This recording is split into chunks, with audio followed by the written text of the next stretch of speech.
Safety ज्ञान course हमारे एक नए वीडियो में आप सभी का स्वागत है। हम बात करने जा रहे हैं एक वैकेंसी के बारे में जो एक बल्क क्वांटिटी में आई हुई है और इसमें कई सारी वैकेंसीज हैं, लेकिन इसमें हम एक पर्टिकुलर वैकेंसी के ऊपर अभी बात करेंगे और नेक्स्ट वीडियोस में हम बाकी जो एक्सपीरियंस्ड वैकेंसीज हैं उन पे हम बात करेंगे। तो अभी जिस वैकेंसी के बारे में हम बात करने जा रहे हैं वो है junior executive fire and safety, और ये वैकेंसी आई हुई है हिंदुस्तान पेट्रोलियम कॉरपोरेशन लिमिटेड। इसमें जो वैकेंसीज है सेफ्टी के रिगार्डिंग और सिविल, मैकेनिकल, इलेक्ट्रिकल, इलेक्ट्रॉनिक्स और इथेनॉल और बहुत सारी वैकेंसीज़ हैं। और आप समझ सकते हैं 101 पेज का एडवर्टीज़मेंट इन्होंने निकाला है, लेकिन हम हमारे रेलिवेंट जो वैकेंसी है उसके बारे में बात करेंगे। तो junior executive fire and safety की वैकेंसी HPCL में, और लास्ट डेट जो है अप्लाई करने की वो है 25/3/2026, मतलब 25 मार्च तक आप फॉर्म को अप्लाई कर सकते हैं। हिंदुस्तान पेट्रोलियम कॉरपोरेशन के बारे में ऑलमोस्ट सभी को पता होगा। महारत्न सेंट्रल पब्लिक सेक्टर एंटरप्राइज है और इनका प्रोडक्शन बहुत अच्छा है। इनके कई सारे जॉइंट वेंचर्स हैं, रिफाइनरीज है। तो देखिए, इसके बाद जो कमेंसमेंट ऑफ ऑनलाइन एप्लीकेशन है वो 25 फरवरी दोपहर के 1 बजे से फॉर्म स्टार्ट हो चुके हैं। लास्ट डेट 25 मार्च 2025 यहाँ लिखा गया है, वो बाय मिस्टेक होगा। ये 25 मार्च 2026 रात के 11:59 आवर्स तक ये फॉर्म रहेंगे। हम जिसके बारे में बात करने जा रहे हैं वो वैकेंसी है junior executive fire and safety. पे स्केल होगा 30,000 से लेके 1,20,000। सीरियल नंबर है 2.8। एडवर्टीजमेंट में जो बहुत सारी वैकेंसीज हैं उनका सीरियल नंबर है। इसमें फायर एंड सेफ्टी की जो है वो है 2.8। नंबर ऑफ वैकेंसी 16 वैकेंसीज है और मैक्सिमम एज लिमिट जो है वो 25 है। Any science graduate plus diploma in fire and safety with valid heavy vehicle driving licence. देखिए, इन्होंने बोला है कोई भी साइंस ग्रेजुएट मतलब BSc भी चलेगा, उसके साथ में diploma in fire and safety चाहिए और हैवी ड्राइविंग लाइसेंस होना रिक्वायरमेंट है इनकी। आपको बता दें HPCL ने रिसेंट अभी हाल ही में 1 साल के अंदर एक वैकेंसी निकाली थी जूनियर एग्जीक्यूटिव के। अराउंड 25 पोस्ट हैं उसमें भी सेम ही एजुकेशनल क्वालिफिकेशन मांगा गया था। तो देखिए, यहाँ एक अच्छी अपॉर्चुनिटीज़ है जो फ्रेशर्स हैं इवन, क्योंकि एक्सपीरियंस यहाँ नील मांगा गया है। आइए देखते हैं जॉब प्रोफाइल जो रहेगी। देखिए, इनका जो जॉब प्रोफाइल है वो सिमिलरली सेफ्टी ऑफिसर जैसा रहेगा। इनको इमरजेंसी जो सिचुएशन है उसके रेस्क्यू ऑपरेशन, जो कन्फाइंड स्पेस वाटर रिजर्वायर्स हैं, SCBA सेट हो गया, हेजॉप हो गया, और इनके जो पार्टिसिपेट करना है मॉक ड्रिल में, फायर ड्रिल में, coordinating with local fire department, emergency services. ठीक है। Job involve working in shift, any additional task responsibility as and when required. तो ऑलमोस्ट सेम वही है, लेकिन ये जूनियर लेवल का है तो इनको सिर्फ मैक्सिमम जो काम रहेगा वो सिर्फ असिस्ट करना या एक हेल्प प्रोवाइड करना रहेगा, जहाँ ये लीड रोल में काम नहीं करेंगे। Short listing and selection procedure देखिए क्या है, इन्होंने स्पेसिफिक किया हुआ है। शॉर्ट लिस्टिंग ये जो मेरिट के बेसिस पे कर सकते हैं, लेकिन जब फॉर्म्स बहुत ज़्यादा आएंगे तो उन्होंने शॉर्ट लिस्टिंग क्राइटेरिया रखा हुआ है। टेस्ट ले सकते हैं, written test, typing test, group task, psychometric test, skill test, moot court, personal और technical interview, physical fitness efficiency test if any. देखिए, इसमें बहुत सारी चीज़ें हैं जो मूट कोर्ट हो गया, ये सब लॉ के वैकेंसीज के रिगार्डिंग है, वो सब नहीं होगा। लेकिन प्रीलिमिनरी जो ये कंडक्ट कराने जा रहे हैं वो है कंप्यूटर बेस्ड टेस्ट CBT। उस CBT में 2 पार्ट में इसको बांटा जाएगा। पहला होगा जनरल एप्टीट्यूड, जिसमें English language, quantitative aptitude test, intellectual potential test जिसमें लॉजिकल रीजनिंग और डाटा इंटरप्रिटेशन के क्वेश्चन रहेंगे, और दूसरा होगा आपका टेक्निकल या प्रोफेशनल नॉलेज, जो जिस बैकग्राउंड के लिए आप अप्लाई किए हैं उसके बिहाफ पे। CBT इन्होंने देखिए एक अच्छी चीज़ है, इन्होंने जो डेट है कंप्यूटर बेस्ड ऑनलाइन टेस्ट की वो भी टेंटेटिव 3 मई 2026 ऑलरेडी यहाँ दे के रखा गया है। देखिए, टेस्ट होने के बाद टेस्ट सेंटर्स आपको डिसाइड किए जाएंगे। हो सकता है फॉर्म भरने में आपको नियरेस्ट टेस्ट सेंटर पूछा जा रहा हो, लेकिन ऐसा नहीं कि जहां आपने दिया है वहीं आपको ये टेस्ट सेंटर प्रोवाइड करेंगे। अगर नहीं पूछा गया होगा तो डेफिनेटली वो आपके जो रेसिडेंस एड्रेस है उससे नियरेस्ट जो भी रहेगा उसको ही वो एग्ज़ाम सेंटर देंगे। एग्जामिनेशन होने के बाद पोस्ट एग्जामिनेशन देखिए, कैंडिडेट अपना जो मार्क्स है और कट ऑफ मार्क है कैंडिडेट लॉगिन सेक्शन में देख पाएगा। बाकी चीज़ें देखिए, based on the scrutiny computer based test, short listed candidate will be called for group task and personal interview. जो कंप्यूटर बेस्ड टेस्ट में पास होंगे उनको ग्रुप टास्क और पर्सनल इंटरव्यू के लिए कॉल किया जाएगा। ज़रूरत पड़ती है तो कैंडिडेट को साइकोमेट्रिक टेस्ट या ग्रुप टास्क के लिए, उसके पहले साइकोमेट्रिक टेस्ट के लिए भी अपीयर किया जा सकता है। देखिए, यहाँ लिखा हुआ है के में candidate must secure minimum qualifying mark in each of the applicable selection process. मतलब पहले आपको CBT क्वालिफाई करना है, ग्रुप टास्क और personal interview, minimum qualifying marks सभी में आपको अटेन करने होंगे।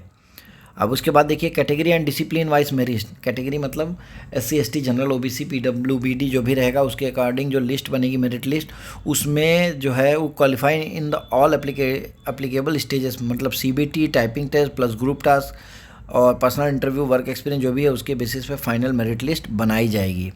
देखिए यहाँ एक चीज़ अच्छी है कि the detail related to syllabus of CBT, shortlisting methodology, selection process will be uploaded on our website prior to commencement of selection process। जो सिलेक्शन प्रोसेस जैसे स्टार्ट होगा उसके पहले ये जो भी है सिलेबस जो रहेगा एग्ज़ाम का वो सारा कुछ डिक्लेयर करेंगे, वेबसाइट में देंगे। इसके लिए बोला जा रहा है आपको वेबसाइट के कैरियर पेज में फ्रीक्वेंट विजिट करना है, जिनका वेबसाइट है www.hindustanpetroleum.com।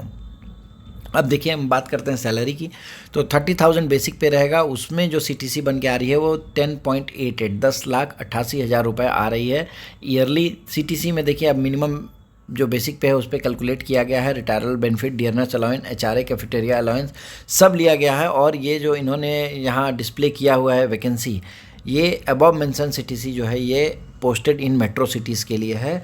अगर आप मेट्रो सिटीज़ में पोस्ट होते हैं तो ये 10.88 जाएगा। हो सकता है आप अगर किसी लोकल या नॉन मेट्रो सिटीज़ में जाते हैं तो वहाँ 10.88 वो नहीं रहेगा। सिमिलरली उसमें HRA का जो क्राइटेरिया रहेगा, पैरामीटर्स या जो भी फैसिलिटीज़ अलाउंसेस रहेंगे वो थोड़े कम रहेंगे। देखिए इन्होंने लिखा है सर्विस बॉन्ड। देखिए यहाँ बॉन्ड दिया जाएगा, अगर आपका सिलेक्शन होता है तो आपको मिनिमम 3 साल का बॉन्ड है from the date of joining, मतलब 3 साल का बॉन्ड रहेगा। और बॉन्ड की जो अमाउंट है वो 30,000 हमारा पे स्केल है, 3 लाख रुपए जनरल कैटेगरी और 50,000 रुपये EWS OBC SC ST PWBD। अगर आप 3 साल से पहले अगर छोड़ते हैं तो आपको ये पैसा वहाँ पे करना पड़ेगा।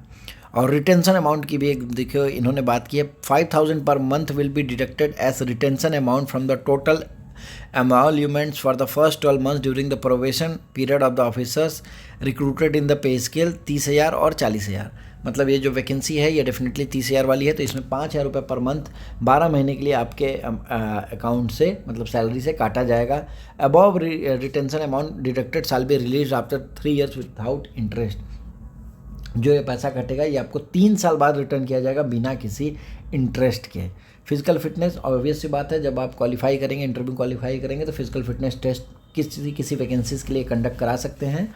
और pre employment medical examination definitely आपको पता है, अगर आप फाइनली शॉर्टलिस्ट होते हैं, हर सारे मेरिट लिस्ट में आते हैं तो आपका प्री एम्प्लॉयमेंट मेडिकल एग्जामिनेशन होगा। और स्टैंडर्ड्स जो हैं वो आप क्या क्या मतलब वो चेक करेंगे, कितना स्टैंडर्ड्स होना चाहिए वो आपको HPCL कॉर्पोरेट वेबसाइट जो दिया गया है www.hindustanpetroleum.com/careers में, वहाँ जाके आप देख सकते हैं। देखिए यहाँ इनका जो भी आपको ये कराना है मेडिकल फिटनेस, इनको जो एम्प्लॉयमेंट मेडिकल एग्जामिनेशन है वो HPCL के नॉमिनेटेड या इम्पैनल्ड हॉस्पिटल से ही कराना रहेगा। प्लेस एंड पोस्टिंग की अगर हम बात करें तो देखिए आपको कहीं भी सेक्शन, किसी प्लांट यूनिट, डिपार्टमेंट, डिवीज़न में आपको ये पोस्टिंग दे सकते हैं और किसी सब्सिडरी जॉइंट वेंचर में भी आपको पोस्टिंग दे सकते हैं इनिशियली। प्रोबेशन जो रहेगा वो 1 साल का रहेगा from the date of joining. Reservation, concession and relaxation जो भी है वो सारा as it per the government norms रहेगा। Maximum age limit relax by 5 years for SC ST, 3 years for OBC, 10 years for PWBD। Application process की अगर हम बात करें तो देखिए मैंने आपको पहले ही बताया है ये एप्लीकेशन प्रोसेस बाकी सारी ऑलमोस्ट सारी ही वैकेंसीज़ के रिगार्डिंग जो डिफरेंट कंपनीज़ में आती है उसी की तरह ये वैकेंसी भी ऑनलाइन ही अप्लाई करना है आपको ऑनलाइन अप्लाई करने के लिए www.hindustanpetroleum.com के कैरियर सेक्शन में जाके करंट ओपनिंग में जाना है और वहाँ आपको इसको फॉर्म को जाके फिलअप करना है। देखिए जो भी आप ईमेल आईडी देंगे और मोबाइल नंबर देंगे वो प्रॉपर ईमेल आईडी और मोबाइल नंबर आपके मतलब वैलिड होना चाहिए और एक्टिव रहना चाहिए ताकि वहाँ कम्युनिकेशन वो आपसे कर सकें। फ़ोटोग्राफ और सिग्नेचर भी आपको अपलोड करना है, वेरिफिकेशन के टाइम पे वो मैच किया जाएगा। एक बार जो आप फॉर्म भरेंगे उसको ही फाइनल ट्रीट किया जाएगा, उसके अलावा कोई भी चेंजेस नहीं किए जाएंगे। और देखिए इन्होंने यहाँ ऑलरेडी मेंशन किया हुआ है कि जब आप फाइनल इंटरव्यू के लिए जाते हैं तो उसके पहले डॉक्यूमेंट्री एविडेंस आपको देना पड़ेगा कि आप एलिजिबल हैं इसके लिए, मतलब आपके डॉक्यूमेंट्स चेक किए जाएंगे, उसके बाद ही आपको अलाउ किया जाएगा। किसी पोस्ट के लिए देखिए इन्होंने लिखा है आई सेक्शन में, किसी पोस्ट में आपको मेल आएगा कि अगर उनको कुछ क्वेरी रहेगी तो आपको careers@hpcl.in से मेल आएगा कि आपको ये डॉक्यूमेंट सेंड करना है तो आपको देना है। CBT जो रहेगा उसका ऑनलाइन कंडक्ट किया जाएगा, उसके एडमिट कार्ड में आपका लोकेशन दिया रहेगा, कोई भी चेंजेस नहीं किए जाएंगे। हो सकता है अगर आपने जो अप्लाई किया है जो लोकेशन आपने प्रेफर्ड दिया है वहाँ अगर ओपनिंग नहीं होगी, वहाँ अगर कम लोगों ने दिया होगा तो सेंटर आपका चेंज भी किया जा सकता है। अभी जब आप फॉर्म फिलअप करने जाएंगे तो उसमें देखना होगा आपको कि ऑलरेडी वो आपसे प्रेफर्ड सेंटर पूछ रहे हैं या नहीं पूछ रहे हैं। ओके, अब देखिए एग्जामिनेशन सेंटर एक ही जगह रहे, मतलब एग्जामिनेशन सेंटर पे सारे ऑनलाइन एग्ज़ाम्स एक ही दिन पे किए जाएंगे, अलग अलग शेड्यूल में नहीं किया जाएगा। एक ही दिन में सारे जो वैकेंसीज हैं उसी के एग्ज़ाम किए जाएंगे।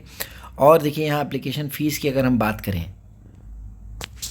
वो एप्लीकेशन फ़ीस है 1000 रुपये है, और प्लस उसमें जो है 180 रुपये जो 18% जीएसटी के अकॉर्डिंग हो रहा है, या जो भी पेमेंट गेटवे चार्जेस लगेंगे, तो ऑन एंड अराउंड 1180 आपको पे करना है अगर आप जनरल, ओबीसी या ईडब्ल्यूएस कैंडिडेट हैं। एससी, एसटी या फिजिकली चैलेंज्ड कैंडिडेट हैं तो आपको कोई भी फ़ीस पेमेंट करने की ज़रूरत नहीं है। जनरल इंस्ट्रक्शन में हमने सारे को कवर नहीं किया, जो आपके रिलेवेंट है उसी को हमने किया है। अब देखिए एज, रिलैक्सेशन, एक्सपीरियंस, क्वालिफिकेशन जो भी है, वो जो फॉर्म की लास्ट क्लोजिंग डेट है वो उसकी कट ऑफ डेट रहेगी जो है 25 मार्च 2026। अगर आपको कोई भी क्वेरी है तो आप पोजीशन नेम और एप्लीकेशन नंबर के साथ career@hpcl.in पर मेल कर सकते हैं। क्वालिफिकेशन आपके सारे अप्रूव्ड होने चाहिए, फुल टाइम रेगुलर कोर्स होना चाहिए, AICTE या UGC या डीम्ड यूनिवर्सिटी से रिकॉग्नाइज्ड होना चाहिए। और एक चीज़ और है, देखिए teaching and research experience in academic institute will not be considered. तो यहाँ जो हम बात कर रहे हैं यहाँ तो एक्सपीरियंस मांगा ही नहीं गया है, तो कोई इशू उसमें नहीं आएगी। कैंडिडेट को इंटीमेशन दिया जाएगा कॉल लेटर डाउनलोड करने के लिए SMS से और मेल से, और आपको कैंडिडेट को रजिस्ट्रेशन नंबर, रोल नंबर या पासवर्ड या डेट ऑफ बर्थ जो भी रहेगा वो ज़रूरत पड़ेगी, आप लॉगिन करके वहाँ से आप उसको डाउनलोड कर सकते हैं। कॉल लेटर के साथ फ़ोटो आइडेंटिटी प्रूफ आपको लेके जाना होगा। कैंडिडेट को हर प्रोसेस में अपडेट रहने के लिए इनको बोला जा रहा है कि आपको HPCL की वेबसाइट जो है वो रेगुलर इंटरवल पे विजिट करनी है। No objection certificate in original hard copy at the time of personal interview. अगर आप किसी गवर्नमेंट कंपनी में है, जॉइंट वेंचर में है, पब्लिक सेक्टर में है, तो आपको प्रॉपर चैनल के थ्रू अप्लाई करना है। और अगर आप रिटर्न क्वालिफाई करते हैं और इंटरव्यू के लिए जाते हैं तो आपके पास हार्ड कॉपी NOC की होनी चाहिए, अदरवाइज़ आपको इंटरव्यू देने का मौका नहीं दिया जाएगा। और यहाँ देखिए candidate except final year degree student passing out in academic year 2025-26। Candidate मतलब जो कैंडिडेट हैं वो अगर यहाँ जाते हैं तो आपके पास फाइनल डिग्री वगैरी at the time of interview के होना चाहिए, लेकिन यहाँ रिलैक्सेशन दिया गया है फाइनल ईयर के अगर आप स्टूडेंट हैं, मतलब अगर आप एग्ज़ाम देने जा रहे हैं अभी मई, जून में, अप्रैल में अपना लास्ट सेमेस्टर, तो भी आप एलिजिबल हैं, इसको आप भर सकते हैं। देखिए ऑलरेडी लिखा है candidate who are in the final year can also apply for fresher position. ठीक है, अब देखिए कैंडिडेट और एक्सपीरियंस कैंडिडेट के लिए तो हम बात नहीं करेंगे। हाँ, reimbursement of sleeper class air fare for computer based test for SC ST PWBD। अगर आप SC ST PWBD कैंडिडेट हैं तो आपको स्लीपर क्लास का एयर फेयर आपको रिटर्न किया जाएगा, और 3rd AC का आपको टिकट दिया जाएगा अगर आप इंटरव्यू के लिए शॉर्टलिस्ट होते हैं तो देखिए दोस्तों, इसमें एडवर्टीज़मेंट बहुत बड़ा है। आपके इस वैकेंसी का रेलेवेंट जो था हमने इस वीडियो में पूरा कवर किया है, लेकिन फिर भी यहाँ अगर हम बात करें तो कुछ हो सकता है कुछ हमसे मिस हुआ हो, या वीडियो को शॉर्ट करने के लिए हमने उसको नहीं डाला होगा। तो ये फॉर्म फिलअप करने से पहले आप जो वेबसाइट है www.hindustanpetroleum.net उसमें आपको जाना है। वहाँ से जाने के बाद आपको एडवर्टीज़मेंट डाउनलोड करके एक बार आप पूरा एडवर्टीज़मेंट ढंग से पढ़ लीजिए, उसके बाद आप अप्लाई करिए। 1 महीने का ऑलमोस्ट टाइम है फॉर्म अप्लाई करने के लिए। तो जो भी कैंडिडेट्स एलिजिबल हैं वो डेफिनेटली इसको ट्राई करिए, और एक अच्छी अपॉर्चुनिटी है एक अच्छे ऑर्गेनाइजेशन में ज्वाइन करने का। हाँ, CBT की अगर हम बात करें तो CBT जो होने वाली है उसका सिलेबस आने वाले टाइम में अपडेट किया जाएगा, पर सिलेबस ऑलमोस्ट सारे ही जो पब्लिक सेक्टर से या गवर्नमेंट जॉब्स आती है सेफ्टी के, उसमें लगभग ऑलमोस्ट सेम रहते हैं। हाँ, यहाँ जो आपको कोशिश करने वाली बात वो है कि आपको नॉन टेक्निकल की स्टडी अभी से स्टार्ट कर देनी है, जिसमें आपका इंग्लिश, रीजनिंग और हमने भी बोला था डाटा इंटरप्रिटेशन और साइकोमेट्रिक टेस्ट के रिगार्डिंग जो भी होगा वो आपको करना है। हाँ, अगर आपको टेक्निकल की तैयारी करनी है तो आप हमारे चैनल के वीडियोस में जाके अगर प्रीवियस देखेंगे एग्ज़ाम प्रिपरेशन करके, तो हमने कई वीडियोस बनाई थी, उसमें हमने बहुत सारे क्वेश्चंस कवर किए थे। तो डेफिनेटली आप उसको रिकवर करिए, उसको आप ज़रूर कवर करिए, क्योंकि वो सारे क्वेश्चंस ऐसे हैं जो किसी न किसी पब्लिक सेक्टर में या गवर्नमेंट जॉब जो सेफ्टी की रही है उसमें आए हुए हैं। हमारे वीडियो को पूरा देखने के लिए और चैनल से जुड़े रहने के लिए बहुत बहुत धन्यवाद।